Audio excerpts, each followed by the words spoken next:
موسیٰ علیہ السلام پوچھتے ہیں، صحیح مسلم میں یہ روایت ہے، اے اللہ تیرے آخری جنتی کا کیا حال ہوگا، کیسا جنتی ہوگا؟ کہا یہ سب سے آخر میں گرتا پڑتا بچتا پل صراط کو کراس کرے گا، مڑ کے جہنم کو دیکھے گا، اللہ تیرا شکر ہے تو نے مجھے اس سے بچا دیا۔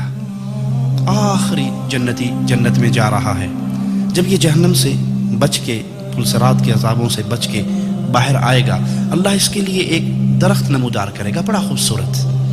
یہ اس کو دیکھتا رہے گا، دل میں اس کی آئے گی کاش میں اس درخت کے نیچے چلا جاؤں۔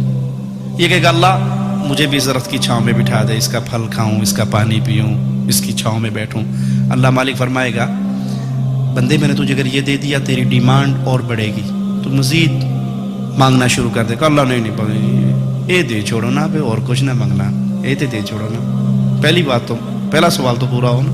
اللہ اس کے نیچے بٹھا دے گا۔ تھوڑی دیر کے بعد کچھ فاصلے پہ ایک نیا درخت نمودار ہوگا۔ یہ تھوڑی دیر تو کوشش کرے گا کہ میں نے وعدہ کیا، ایگریمنٹ کیا، میں نہیں، لیکن ایک ایسی چیز دیکھ چکا ہے کہ صبر نہیں ہے۔ اللہ مالک وہ درخت جو ہے نا، اب مجھے اس کے نیچے۔ اللہ کہ ابھی تو نے وعدہ نہیں کیا تھا، کہ بس یہ آخری بات، اور نہیں کچھ مانگتا، اس کے نیچے پہنچا۔ اللہ کہے گا جول بیٹھ جا کے وہاں، اس کے نیچے بیٹھ جائے گا۔ جنت کے دروازے پہ ایک اور درخت نمودار ہوگا، باوجود انتہائی برداشت کے نہیں رہ سکے گا کہ اللہ وہ آخری تیری عزت کی قسم آخری بات، بس یہ درخت۔ اللہ کہے گا جاؤ اس کے نیچے بیٹھ جا۔ اب یہ اہل جنت کو دیکھ رہا ہے، جنت کی نعمتوں کو دیکھ رہا ہے۔ میں بھی ریاض سے آیا ہوں، ہم ریاض سے مکہ کے لیے ٹریول کرتے ہیں، حاجی صاحب کو راستے میں بتا رہا تھا اپنے بھائی کو، تو ریت کے ٹیلے شروع ہوتے ہیں، 1000 کلومیٹر تک ریت ہی ریت نظر آتا ہے، کچھ نظر نہیں آتا۔ آپ کے یورپ میں آئے ہیں، کہیں درخت ہیں، کہیں بادل ہیں، کہیں بارش ہے، تو ایک عجیب سا آنکھوں کو سکون ملتا ہے۔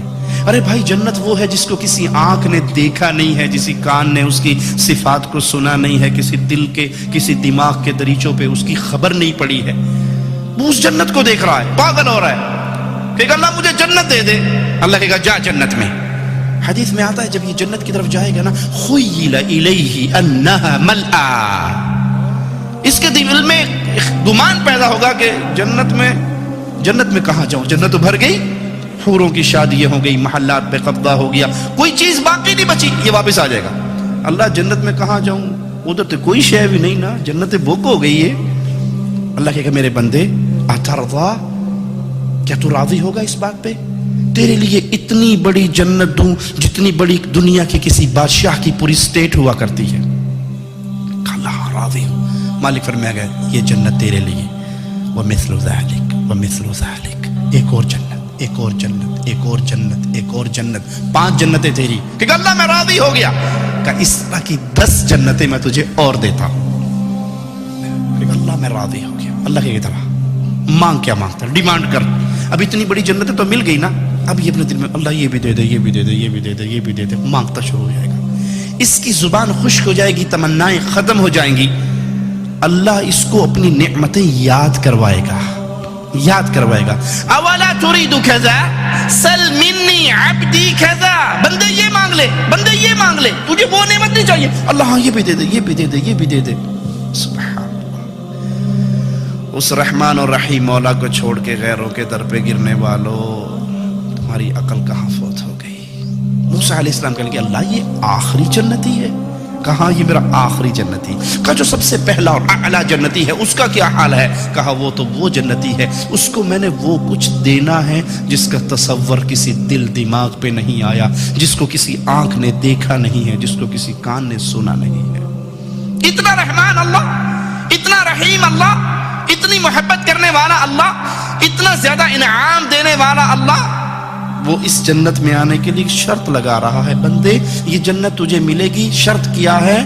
ثم لقیتنی، جب تیری اور میری ملاقات ہو تو لا تشرک باللہ شیئا، اس اصول پہ قائم رہنا، تو کبھی میرے ساتھ شرک نہ کرتا ہوا اگر میرے پاس آ گیا، تیری زندگی بھر کے گناہوں کو معاف کر دوں گا، تیری دنیا بھر کی خطاؤں کو معاف کر دوں گا۔ سبسکرائب کیجئے ہمارے چینل اور دبائیے بیل کا آئیکن تاکہ آپ کو ریگولر نوٹیفیکیشن اپڈیٹس مل سکے۔